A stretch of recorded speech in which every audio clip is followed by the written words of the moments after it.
Hi, I'm Sarah. I'm here with Acrobatic Arts, and today we want to talk about some side aerials. Super common trick. Everybody wants to have it in that jazz solo. What can we do to help these dancers understand where their technical breakdowns are happening? So what we're going to do today is we're going to look at a bunch of aerials, and I'm going to tell you some things that we can be looking for to really clean up those aerials for those dancers. So right off the top, we want to make sure a few things are happening. First of all, they have a really strong push down to go up. Very common. Most of your dancers who aren't landing that aerial, it's because they're pushing too long. It's coming low and long, and it's kind of like flinging. Something you want to think about doing is getting rid of that run. So very common when they're learning, the dancers will run all the way across the mat, and then they'll chuck that aerial, and it'll kind of just ping. That's actually working against them, because when they do that, they're using the momentum for the run, and they're not using the proper push off the floor to go up. So they're basically chucking their aerial or throwing their aerial. They might get it, but it's probably not going to be safe. They're probably going to have a poor landing. They're probably going to rotate inward of their knee, or they're going to twist. So we kind of want to get rid of that run as soon as we can. Have them go from a chassé step hop, which also goes very nicely into your choreography, because we go chassé, 1, 2, 3, 4, 5, 6, 7, 8. So that'll be really a nice transition for you when you start choreographing. But also we just want to make sure that they don't get in the habit of being dependent on that run and then throwing the aerial. So step hop, chassé step hop. There's lots of options. Later on you can take those to variations. But first of all, get rid of that run.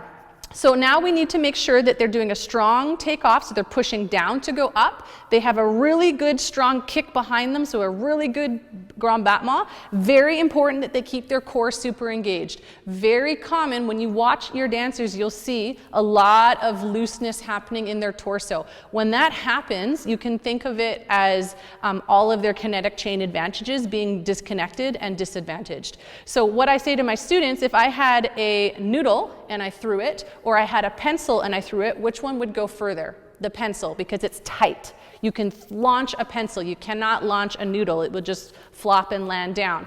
So when these dancers are doing these aerials, watch how they're holding themselves and really encourage them to squeeze their core. You'll be surprised how much better and faster the aerials will improve just by making that correction, okay? Lastly, if you're seeing weird things happening, take a look at their eye line. What's going on with their head tracking? Very commonly, the dancers will kind of tuck their chin and sort of start to look up at the ceiling.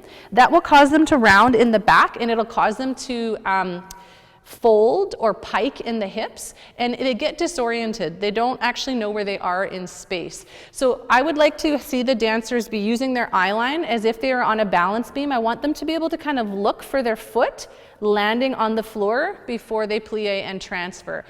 Very common, if you get them to think about their eye line, weird twisting things that are happening will usually go away. Okay, so nice, good push down, really big kick at the back. It's not going low and long, it's going high and loopy. We're really engaging our core. We're looking for the eye line and seeing what's going on in the head. Yes? After that, we're going to take a look at the arms. So here at Acrobatic Arts, we really want these nice, clean, aesthetic arms. Rather than allowing lots of swinging happening, we love to see them just go up and then go down and back. Nice, clean, crisp lines, so they're going to take a nice photo on stage. They're going to have great projection. So what we're going to do is we're going to take a look at an aerial. Good, let's see that one more time. So teacher, she's doing a really good job of keeping those arms super clean. You'll see they're here in this one swing, and they're down and back for a nice clean photo op. And click, there's our photo. Nice extension, nice height. It's high, it's loopy. She's not running across the whole mat. She's got that because she has enough strength in her push down. Great job, I'll have you exit that direction. Come on in.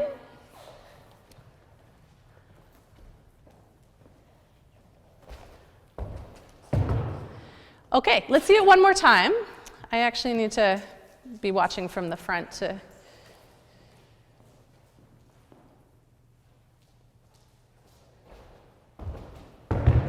Good. So this is very common what you'll see. You'll notice the dancer is having a little bit of problem with the rotation in her torso. So I would get her going back to those cartwheels. I would get her thinking about her eye line, where she's tracking toe, knees over ankle, and I would have her go back to the cartwheel and do really fast cartwheels. So come on back.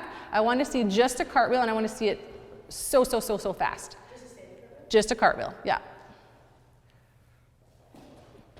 So we need to see that really, really fast. That's gonna help her get that aerial up and over more. Okay, I'll have you exit this way. Next dancer, come on in. Okay, let's go do it one more time. So this dancer's having a hard time with the arm tracking. She did a better job that time. So I would like to see more strength and control through the torso. She's got a little bit of twisting happening. You can see that because when she lands, her weight is shifted backwards. So we want to make sure that her weight's over top of her support. Good job. Next dancer, come on in. Good. So what we want to do with this dancer is clean up those arms lines. So we have a little bit of bend, so we want to see a nice extension. She's doing a good job of actually getting height, but we've got some bending going on. So let's clean that up. Can you try it one more time, sweetie? I want to see the straightest arms you've ever done, and I'd love for you to engage your core a little bit more as you go into this. Okay. I think she's probably got a habit of the arms bending. So you can make it a bit of game. You can see if they can clap their arms behind their back and see if you can get rid of that. Just keep getting on them, and over time that will go away. Thank you. Next dancer, come on in.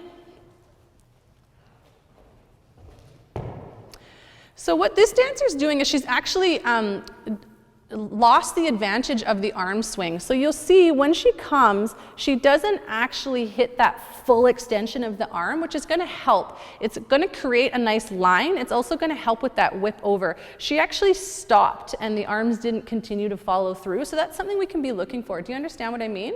Let's have you do one more time. And I really want you to think about shooting the arms behind you to help you get that speed. Good. She did a really good job of applying that correction. A couple other things happened, but I think if she continues to work with that, it'll help clean that up. Good job. Next dancer, come on in. Okay, she's doing something that I really want you to pay attention for. It's subtle, but it's definitely there. Very common, you'll see dancers who will open up to the side. So rather than attacking their aerial from a linear position, what they will start to do is they will open and then they will kind of throw it like an open or a pre-cartwheel. A few things are going to happen with that. First of all, it's going to be a problem when you go to take this to more advanced tumbling at the pre-pro levels, because we cannot be running to tumble sideways. We have to be linear. So we need to get rid of that. Also, there's a little bit of a concern about knee tracking. I see weird things that happen with the knee tracking when this happens. Do you understand what I mean? So as you went into the aerial, you allowed that shoulder to open. I want it to be nice and clean and parallel. Go into the aerial and then transfer through. Let's see that one more time. Teachers, you can see if she gets rid of that. Good. She did a really good job of applying that correction. It can often be subtle, so that's just something that you should be looking for. Good job. Next dancer, come on in. Okay, so this is a great example of a dancer who's not quite getting a full split yet. So what's going to happen if the dancer isn't able to get that full split? They're not going to have the confidence to have that foot down and to be able to bring their torso up. So very common, you'll see some dancers that only get to an L position. That just means they're not getting their body over. So the problem with that is they're not kicking that back leg hard enough. We want to be able to see that toe coming to the ground, almost like a teeter system. So as that toe comes to the ground and this second foot is landing, the torso comes up, and it has to kind of happen as a unit. Often they will leave their torso behind and they won't get enough split, so that toe doesn't get towards the ground, which doesn't allow the rest of the body to get over and up. So it basically means that it's too slow, and also they're not getting that split lever system happening. Let's see it one more time, sweetie.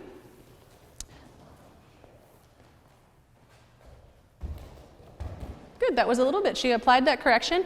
She's going to need more strength and control, so she's going to need some box jumping drills where she could have a stack of mats and she could plie and jump up onto the stack of mats. She can actually do that in an arabesque position, which will be a nice skill applicable drill for her, and then keep working on that core conditioning, and that will come along. Next dancer, come on in.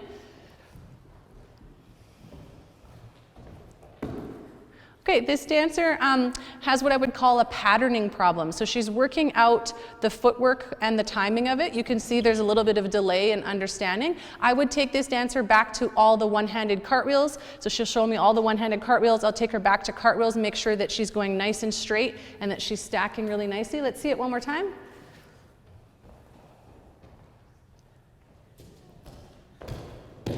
Good, yeah. She's doing a really good job of getting good speed. I would love to see her be able to keep it a little bit more straight and then just continue working on those flying cartwheels from there. Next dancer, come on in.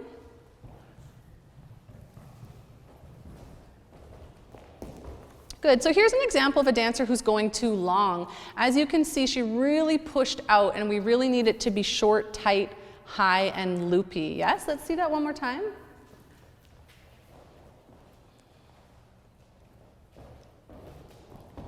Good, yeah, she's done a great correction of, on that flying cartwheel. Something I do want you to pay attention for is what's happening with their arms on that flying cartwheel. We never want the arms to be out. And then again, lots of strength and conditioning and working back on that flying cartwheel and those one-handed cartwheels.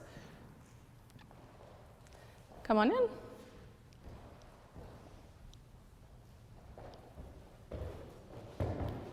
Good. She's doing a really good job of getting lots of height, which is very common. So then you'll think, oh, they're so close to their aerial.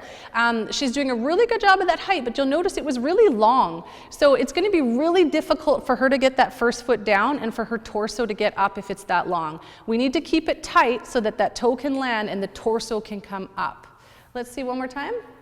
Can you make it really short? Make it the shortest cartwheel. Good. I'd love to see, again, details to the flying cartwheel, back to those one-handed cartwheels, thinking about the tracking, lots of conditioning, and lots of additional jazz and ballet will really help the dancers work on the aerials. So I hope that gives you some ideas of how you can fix up your aerials in your classes. Thanks for joining us. I'm Sarah with Acrobatic Arts.